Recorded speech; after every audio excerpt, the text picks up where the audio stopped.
Hi everyone, welcome to study spring. और आज हम लोग क्लास 6 के हिस्ट्री का चैप्टर नंबर 4 डिस्कस करेंगे, जिसमें हम लोग आरंभिक नगर के बारे में जानेंगे, जो हड़प्पा की कहानी है और हड़प्पा सभ्यता से मिलने वाले चीजों को और उससे संबंधित सारे नगरों को डिस्कस करेंगे। बट बिफोर टू बिगिन, अगर आपने क्लास 6 टू 11th के ज्योग्राफी का समरी नहीं देखा है तो प्लीज आप प्लेलिस्ट में जाके सारे समरीज को देखिए। साथ में आपके 6 क्लास के जो हिस्ट्री के समरी चल रहे हैं उसको सीरियल वे में आप देखिए, जो आपको प्लेलिस्ट में मिलेंगे। और अगर आपको ऐसा लगता है कि चैनल आपके लिए डेडिकेटली वर्क करती है तो चैनल को प्लीज सब्सक्राइब और शेयर कीजिए, क्योंकि ये हमारे मोटिवेशन का एक कारण होता है। सबसे पहले अगर हम लोग इस चैप्टर के ऊपर आएंगे तो डिस्कस करते हैं इसके ऊपर कि जब 150 साल पहले की बात अगर आप करें तो उस वक्त रेलवे लाइंस अंग्रेज के समय में बिछाए जाने थे भारत में। तो अंग्रेज के समय में जब रेलवे लाइन बिछाए जाने थे तो उस समय अंग्रेजों ने यह सोचा कि यहाँ की जितनी जो संसाधन है, इस संसाधन का सबसे पहले विदोहन करें कि भारतीय लोग गरीब के गरीब रह जाए।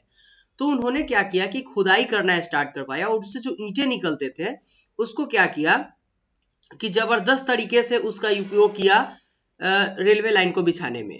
और यहाँ पर जब इंजीनियर्स ने बहुत ज्यादा जब चीजों की खुदाई किया, उन्होंने देखा कि भाई इतना ईंट जो है, ये ईंट आखिर निकल क्यों रहा है इसके भीतर से। तो उन्होंने क्या किया कि उस जगह का खुदाई करवाया। अब जैसे ही खुदाई करवाया तो उनको पता चला कि अरे यार, ये तो कहीं का पूरा स्थल है, ये तो कोई पुराना स्थल है जो अभी बिल्कुल जमीन के नीचे पड़ा हुआ है। और ये जो एरिया था वो अभी के समय के पाकिस्तान के एरिया में था।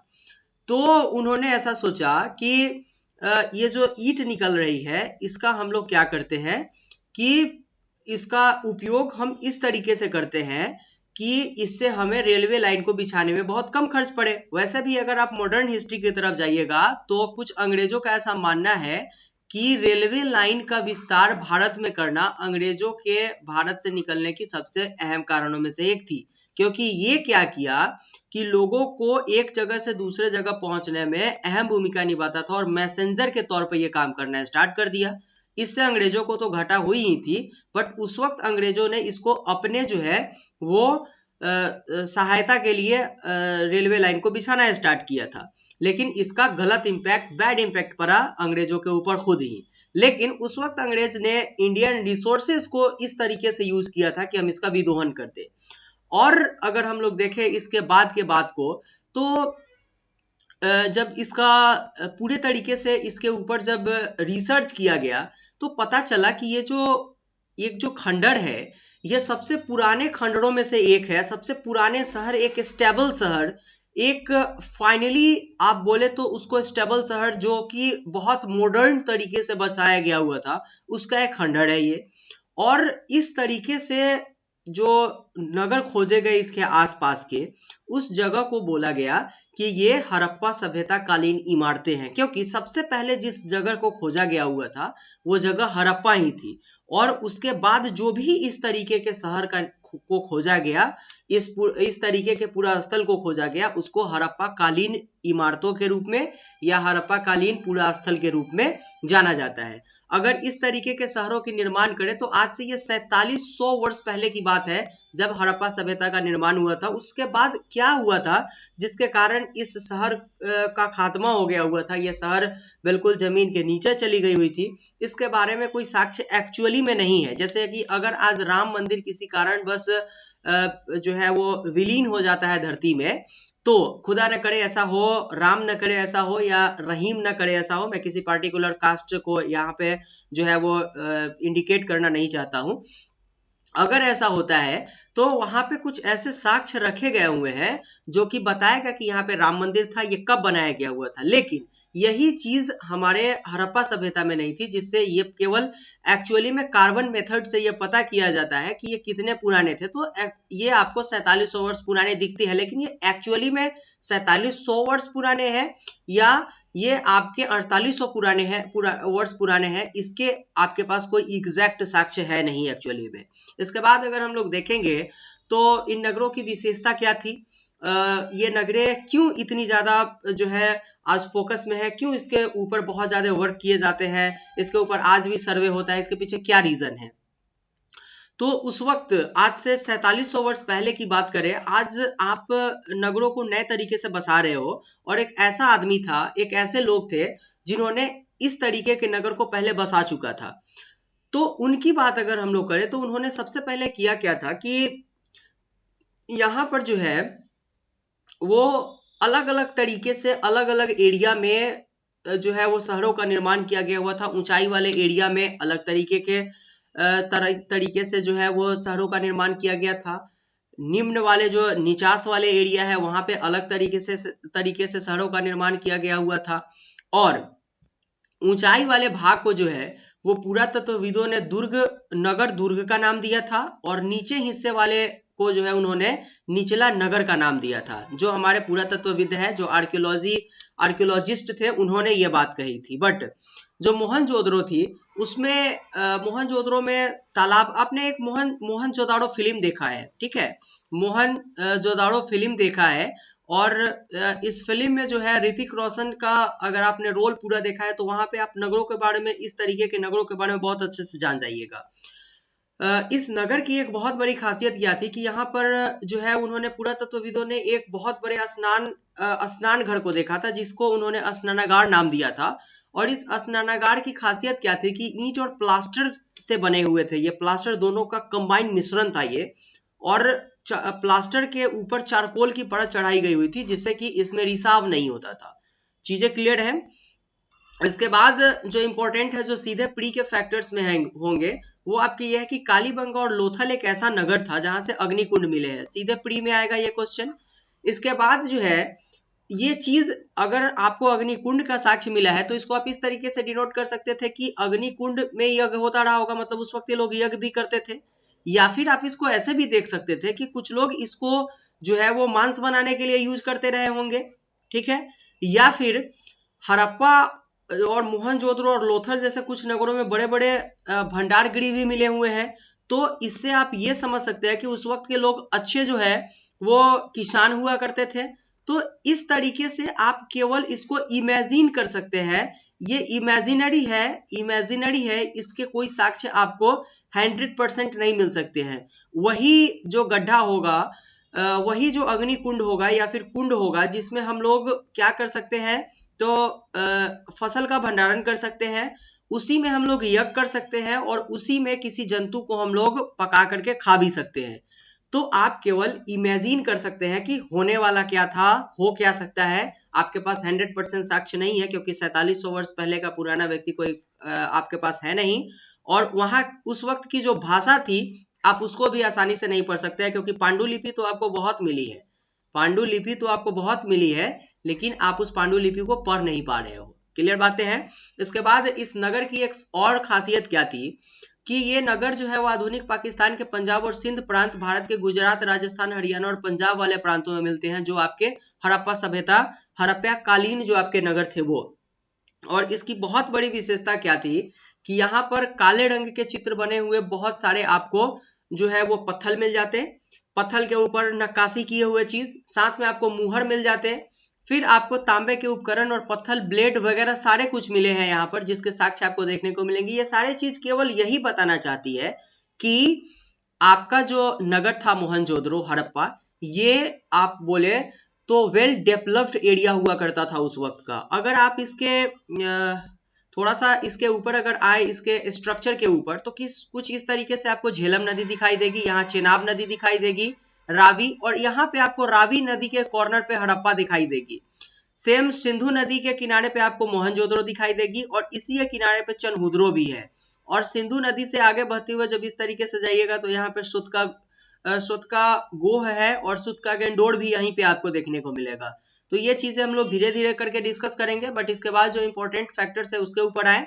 महान जो स्नानागार था, जिसको हमारे आर्कियोलॉजिस्ट ने नाम दिया था, जिसमें आपको बोले तो चारकोल का यूज हुआ करता था, वो कुछ इस तरीके का बना होता था। उस वक्त के नाले एवं सड़कों की बात करें तो वो भी वेल सेटल्ड हुआ करता था, कुछ इस तरीके से आपको यहाँ पे देखने को मिल जाएगी। तो हुआ क्या करता था उस वक्त कि जो नगर थे उसमें आमतौर पर वो नगर में जो घर हुआ करते थे वो 1 या 2 मंजिल की हुआ करती थी, और स्नान जितने भी घर थे उस सारे में स्नानागार होता था, और कुछ के घरों में कुआं हुआ करता था। ये इस तरीके से हम बोल सकते हैं, क्योंकि कुछ घरों में आपको कुएं के साक्ष्य देखने को मिले हैं। साथ में जो नालियां हुआ करती थी वो घर के बगल से निकलती थी कुछ इस तरीके से यहाँ पे, और ये एक बड़े नाली में जाकर के मिल जाती थी। ठीक है, इसके बाद जो इम्पोर्टेंट यहाँ से जानने की जरूरत है वो ये है कि हड़प्पा के नगरों में बड़ी हलचल रहा करती थी, क्योंकि यहाँ पे लोग जो है वो व्यापार वाले कार्यों में जुटा हुआ करते थे, और यहाँ पर दूर दूर से जो है वो बहुमूल्य पत्थरों का जो है वो डिमांड हुआ करता था। यहाँ से लोग पत्थर बेचा करते थे और कुछ जगहों से पत्थर को खरीदा करते थे। मसालों का व्यापार आयात निर्यात हुआ करता था। इसके बाद देखिए अगर हम लोग, तो इस नगर के लोग जो है वो लिपिक भी होते थे और वो मुहर बनाते थे। इसका साक्ष्य आपको मुहर मिलने से मिला ही होगा, जो यहाँ पर आपको इस तरीके का मुहर जो था वो आपको इसके जो है एक अच्छे उदाहरण है आपको देखने को मिल जाएगी। सेम चीजें आपने देखा था, ये नालियों के एग्जाम्पल है जो घरों के बगल से निकलती थी, एक बहुत बड़े नाली में जाके मिल जाती थी। सेम चीज कुआं का है, घरों में कुआं भी मिलते थे जिस घर में स्नानागार नहीं होते थे वहां पे। इसके बाद इंपॉर्टेंट चीज जो है, जिस वक्त यहाँ पे जो बाट मिलता था वो बाट चार्ट पत्थर से बना हुआ होता था, और ये बहुमूल्य पत्थर और धातु को तौलने के लिए उपयोग किया जाता था। ये चीजें क्लियर है। और यहाँ पर जो एक ये चीजें आपको देखने को मिल रही है, ये जो है ये आपका एक बोले तो इसको आप बोल सकते हैं कि ये आपका धारदार, ये जो नीचे से जो दाएं ओर से आपको दिखाई दे रहा है यहाँ पर, ये होता था कढ़ाई वस्त्र। ठीक है, यहाँ पर जो है ये, और इसका यूज जो है पहले तो मध्य में बाएं ओर ये जो मनके हैं ये श्रृंगार के तौर के रूप में यूज होते थे, और ये कार्नियल पत्थर से बना हुआ होता था। ये आपके प्री के फैक्टर्स में आ जाएंगे। इसके बाद जो है वो नीचे ये आपको एक एग्जाम्पल दिया गया हुआ है। ये व्यक्ति के ऊपर कढ़ाईदार वस्त्र का उपयोग किया गया हुआ, जिससे आप ये समझ सकते हैं कि उस वक्त के लोग कढ़ाई और कलाई भी किया करते थे। इसके बाद अगर हम लोग देखें, जो इम्पोर्टेंट चीज है यहाँ से जानने की वो ये है कि आज से 7000 साल पहले, वो आपको जो है वो 7400 वर्ष पहले की बात बताई गई हुई थी, 4700 वर्ष पहले की बात बताई गई हुई थी। यह आपका जो है वो 7000 वर्ष पहले की बात अगर करें तो मेहरगढ़ में कपास की खेती होती थी। प्री के क्वेश्चन, कपास की खेती कहाँ होती थी? मेहरगढ़ में होती थी। इसके बाद जो है मोहनजोदड़ो में कपड़े के टुकड़ों के अवशेष, चांदी के फूलदान, ढक्कन और तांबे के कुछ वस्तुओं के साक्ष्य वहां पर मिले हुए हैं। तो ये आपके मोहनजोदड़ो से मिले हैं। ये भी आपके प्री के फैक्टर्स हैं, जहां पे आपको चांदी के एक फूलदान का साक्ष्य कहां से मिला है? तो मोहनजोदड़ो से मिला है। ये तो आपके यूपीएससी में डायरेक्ट पूछे जाने वाले क्वेश्चन है, बट वनडे एग्जाम में जो क्वेश्चन पूछे जाएंगे वो ये है कि कपास की खेती कहाँ होती थी? तो ये मेहरगढ़ में होती थी।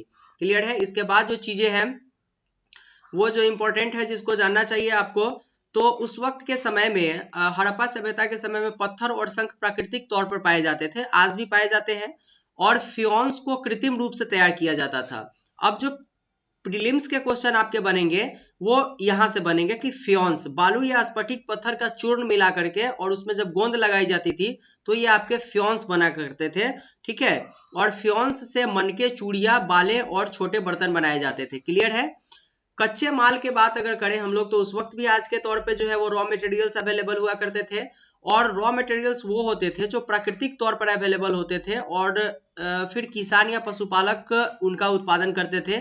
वो रॉ मटेरियल के रूप में आपके कहे जाते थे, जो आज भी कहे जाते हैं। जैसे कि अगर आप फार्मास्यूटिकल की बात करें तो ज्यादातर रॉ मटेरियल्स आप चाइना से लेकर के आते हैं, तो इसी तरीके से उस वक्त भी रॉ मटेरियल्स का यूज हुआ करता था। इसके बाद अगर हम लोग देखें तो हड़प्पा सभ्यता काल में चांदी, सोने जैसे बहुमूल्य पत्थरों का आयात निर्यात दोनों हुआ करता था। ठीक है, कुछ चीजों का निर्यात हुआ करता था, कुछ चीजों को आयात किया जाता था। जो प्री से क्वेश्चन आएंगे वो ये आएगा कि तांबे का आयात हड़प्पा सभ्यता कालीन लोग कहाँ से करते थे? तो ये राजस्थान से किया करते थे। ये आपके प्री के क्वेश्चन है। इसके बाद देखिए अगर, तो पश्चिम एशियाई देश ओमान से भी तांबे का आयात होता था। कांस बनाने के लिए तांबे के साथ मिलाई जाने वाली धातु टीन का आयात आधुनिक ईरान और अफगानिस्तान से किया जाता था।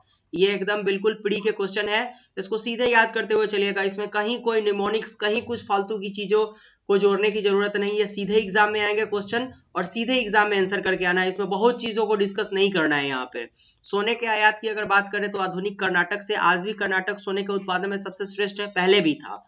और बहुमूल्य पत्थर का जो आयात होता था वो आपके गुजरात, ईरान और अफगानिस्तान से किए जाते थे। उस वक्त के लोग भोजन कैसे करते थे? तो उस वक्त के लोग अनाज उपजाते थे और जानवर को पालते थे, जिससे उनको भोजन जो है वो आसान तौर पे मिलता था, आसानी से मिल जाता था। इसके बाद अगर हम लोग देखें तो संभवतः बारिश कम जहाँ होती थी जिस एरिया में, वहां पर सिंचाई के लिए लोग अलग अलग तरीके के औजार को अपनाते थे। जैसे कि आज के समय के लिए जो है वो एक समय का ढेकुल हुआ करता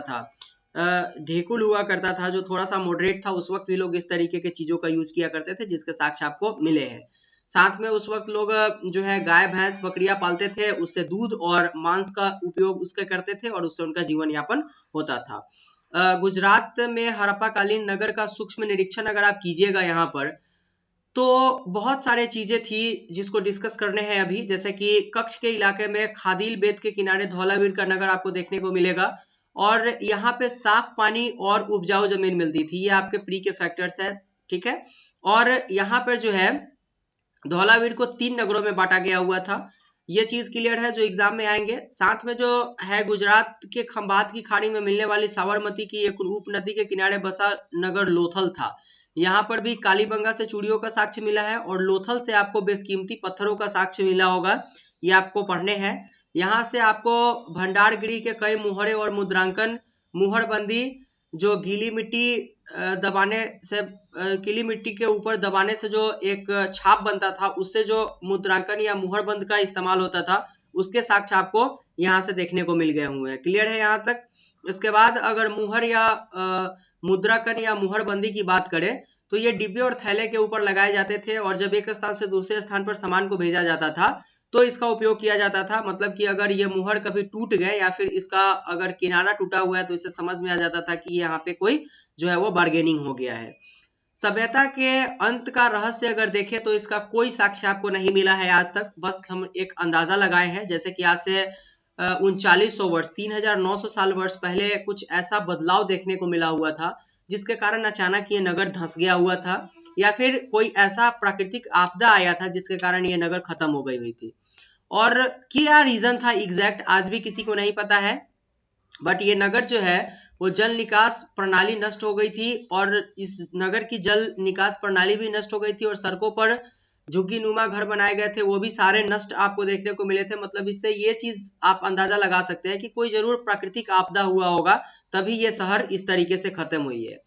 इसके बाद जो इम्पोर्टेंट चीजें हैं जिसके ऊपर हमें डिस्कस करने चाहिए वो ये है कि लगभग 5000 साल पहले मिस्र में शासन करने वाले राजाओं ने सोना, चांदी, हाथी दांत, लकड़ी और हीरे जवाहरात के लिए अपने सेनाओं को दूर भेजा करती थी अपने जगह से, और उन्हें बड़े बड़े मकबरों, और जो सेनाएं होती थी उन्होंने बड़े बड़े मकबरों का निर्माण करवाया जिसको पिरामिड के नाम से जाना जाता था।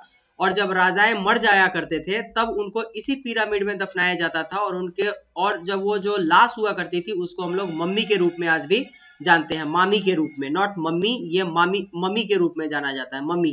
और ये जो वर्ड है ये मम्मी वर्ड है, ठीक है। तो इसको मम्मी के रूप में जाना जाता है, और एक मम्मी और मम्मी में दोनों में डिफरेंस होता है थोड़ा सा का। क्लियर है ये बातें? तो यही आपको इस चैप्टर से बताने का कोशिश किया गया हुआ था कि हमारे जो आरंभिक नगर थे, जो हमारे हड़प्पा सभ्यता कालीन नगर थे, उसमें कैसे डेवलपमेंट स्टार्ट हुआ और कैसे उसका विनाश हुआ था। ये था आज के वीडियो के लिए। लेकिन अगर आपको ऐसा लगा कि ये चैनल आपके लिए डेडिकेटली वर्क कर रही है, ये क्लास आपके लिए रेलेवेंट था, तो चैनल को सब्सक्राइब और शेयर कर सकते हैं, क्योंकि ये हमारे मोटिवेशन का एक कारण होता है। मिलते हैं नेक्स्ट वीडियो में, तब तक के लिए thank you and good bye.